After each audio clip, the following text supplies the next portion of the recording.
Have you ever sent your marriage certificate off for an apostille only to have it rejected? If so, trust me, you're not alone. Every single week, I hear from people that are frustrated because they thought they did everything right, only to find out there was one simple mistake that delayed their entire process. And here's the worst part. These delays can affect immigration applications, international marriages, dual citizenship, overseas employment, visa applications, inheritance cases, and even buying property in another country. But here's the good news. Most marriage certificate rejections are completely preventable. What's up, Notary Gang? Welcome back to the channel. If you're new here, my name is Stephanie McAfee with Stephanie's Notarial Services. Go ahead and hit that subscribe button because every week I share practical tips that can save you time, money, and a whole lot of stress. Now let's talk about the biggest reasons marriage certificates get rejected. This first reason is by far the number one mistake that I see. Many people just seem to think that every marriage certificate is the same, but it's not. There are several different versions that people confuse. The ceremonial certificate that you receive on your wedding day, a keepsake certificate, a marriage license, and the official certified marriage certificate that's filed with the government. And only one of these is typically accepted for an apostille. That decorative certificate that you received from your wedding officiant may be beautiful. However, in most cases, it cannot receive an apostille. Instead, you'll usually need a certified copy issued by the appropriate government office. Before mailing anything, it's important to verify that you're using the correct certified version. That one step alone can save you weeks of waiting. Reason number two,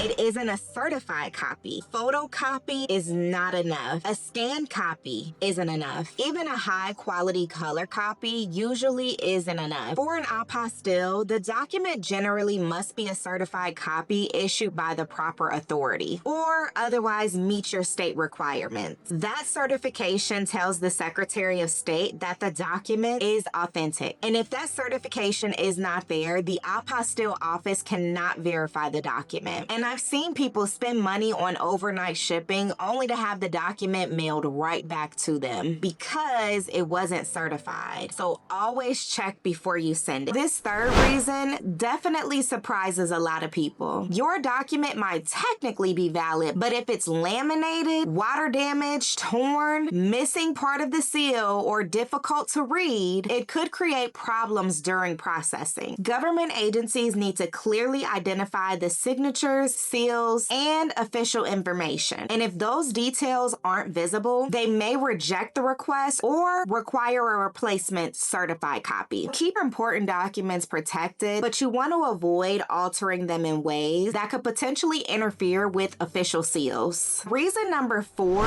is a mistake that I tend to see all of the time. People hear the word apostille and immediately ship their documents off to the U.S. Department of State. But that's not always where it belongs. Many marriage certificates issued by the state or the county apostille through the Secretary of State's office. Federal documents follow a different process. Sending your documents to the wrong agency can add weeks to your timeline because it has to be returned before you can start over. Before mailing anything, make sure you know which office has authority over your document. Reason number five is something that many people don't seem to realize. Not every country accepts an apostille. Some countries are members of the Hague Apostille Convention. Others require a completely different legalization process. That means the destination country determines which authentication process you will need. And this is why one of the first questions that I always ask my client is, what country are your documents going to? That answer changes everything, the entire process. And if you skip this step, you could complete the wrong process entirely. Reason number six is another common issue having to do with name inconsistencies. Let's say your marriage certificate shows your maiden name, but your passport shows your married name, or your driver's license has your middle name that simply doesn't appear on that certificate. These differences may require additional documentation depending on the purpose of your apostille and the receiving country's requirement. Always review your documents together before submitting anything. Finding these issues earlier is much easier than fixing them later. Now, reason number 7 7, I can completely understand why people do this. You search online, you find a checklist, and you assume the instructions apply to your specific situation. But apostille requirements aren't one size fits all. Different states have different procedures, different countries have different expectations, different document types may require different supporting documents. Taking a few extra minutes to verify the requirements can save weeks of frustration. A little preparation goes a long way. So here's your final checklist. Before mailing your marriage certificate, ask yourself these questions. Is this an official certified copy? Is it clean and legible? Am I sending it to the correct office? Have I confirmed the destination requirements? Have I checked whether additional documentation is needed? And if you can answer yes to those questions, you're already ahead of many people that have received rejected applications. I hope this video helped you understand why your marriage certificate can commonly be rejected during the apostille process, and more importantly, how you can avoid those same mistakes. If you've ever had a document rejected, I'd love to hear about your experience. Leave a comment down below because your story might help someone avoid the same mistake. And if you're preparing documents for use in another country and you don't know where to start, I'd be happy to help guide you through the process. And don't forget to like this video, subscribe to the channel, and share it with someone who might need it. Thank you so much for watching. I'll see you in the next video. Bye!